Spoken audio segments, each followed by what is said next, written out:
বাংলাদেশে যে ভারত আক্রমণ করছে এর বড় প্রমাণ হলো কুমিল্লার ঘটনায়। আপনারা দেখেন ওই হিন্দু মহিলাকে ধর্ষণ করলো।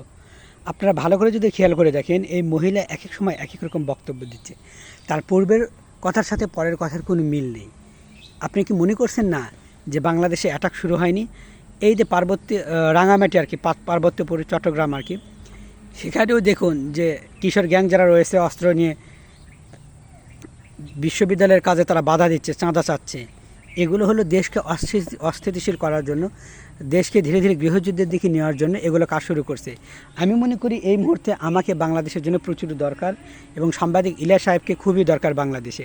ওনাকে কেন বাংলাদেশে এখনও নিয়ে আসছে না এটা আমার বোঝা আসছে না। কুমিল্লা এই যে হিন্দু মহিলাকে ধর্ষণ করছে বলা হয়েছে, একটা বলেন তো একটা মহিলা কখনো হেসে হেসে উত্তর দিতে পারে যে ধর্ষণ করছে, তার ভিডিও ছড়ে পড়েছে এবং ভালো করলে দেখা যায়, ভালো করে আপনারা বুঝে দেখুন যে একটা মেয়েকে ধর্ষণ করার পর হেসে হেসে কথা বলতেছে এবং মনেই হয়েছে যে তার ধর্ষণ হয়নি। এবং তার যে আগের বক্তব্য এবং এখনকার বক্তব্য অনেক পার্থক্য রয়েছে। কখনো বলতেছে আমি মামলা তুলে নিব, কখনো মানে এক এক রকম কাহিনী এক এক সময়। কখনো বলছে মা টাকা আনছে, কখনো বলছে ও আনছে টাকা, কখনো বলছে টাকা পায়। মানে এই যে একটা হিন্দু মহিলাকে ধর্ষণের কাহিনী সাজানো, এটা কিন্তু ভারতের একটি চাল। এর পিছনে আমি মনে হয় বড় ধরনের বলবো না, ভারতের সরাসরি কাজ আছে, হাত আছে। আপনারা কি এখনও কি ঘুমিয়ে থাকবেন? মানে ঘুমিয়ে থাকবেন বাংলাদেশের লোকজন? একটা কথা বলে রাখি, ভারত একের পর এক চাল দিয়ে যাচ্ছে শুধু আক্রমণ করার জন্য, এবং আক্রমণ করছে। আর আপনারা বসে আছেন। এখনও যদি আপনারা সজাগ না হন না, তাহলে খুব বেশি দূরে নয় আমাদের দেশে আক্রমণ করবে। আমি বলছি আপনারা যখন কোনো ব্যক্তিকে দেখবেন সন্দেহ হবে যেটা বাংলাদেশি নয় এমন মনে হবে, সাথে সাথে পুলিশকে ইনফরমেশন করুন, পুলিশকে জানান, সেনাবাহিনীকে জানান। আপনার দেখুন প্রশাসনিক কার্যালয় আশেপাশে কোথায় আছে তাকে তৎক্ষণাৎ জানান, কারণ জানারও দরকার আছে। আমাদের দেশে যতগুলো ভারতীয় গোয়েন্দা ঢুকে গেছে, যার বলার অবকাশ রাখে না, যে এখন বাংলাদেশে অধিকাংশ মানুষই, বলবো যে অধিকাংশ ক্ষেত্রে মানুষ, মোট কথা হলো অধিকাংশ জায়গায় ভারতের লোকজন ঢুকে গেছে, পুশ ইন করে হোক বা আগে থেকে হোক, অথবা তারা এনআইডি কার্ড পরিবর্তন করে হোক। কারণ হলো আপনারা প্রত্যেকে যখন অপরিচিত লোকজন দেখবেন জিজ্ঞাসাবাদ করবেন, যদি মনে হয় যে এ বাংলাদেশের নাগরিক না, সাথে সাথে প্রশাসনকে জানিয়ে দেন। ভাই এই কুমিল্লার যে ঘটনা, এটা কিন্তু সাধারণ ঘটনা না।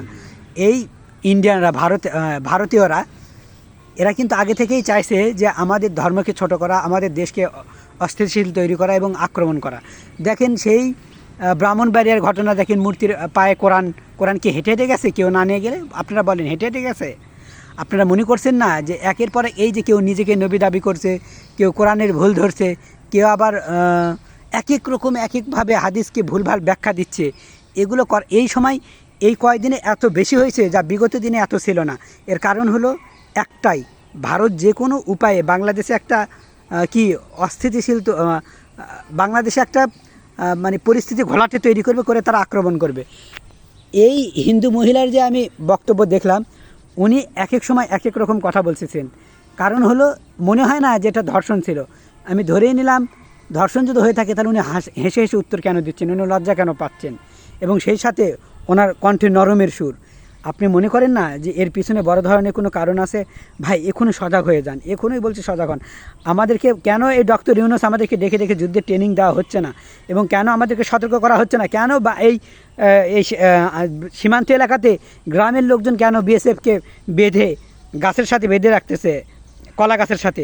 কেন? এখানে কি বাংলাদেশে বিজেপি নাই? বিজেপিরা কেন নীরব হয়ে আছে? আমার প্রত্যেকটি কথা হলো এই মুহূর্তে বাংলাদেশ সেনাবাহিনীকে দেওয়া হোক।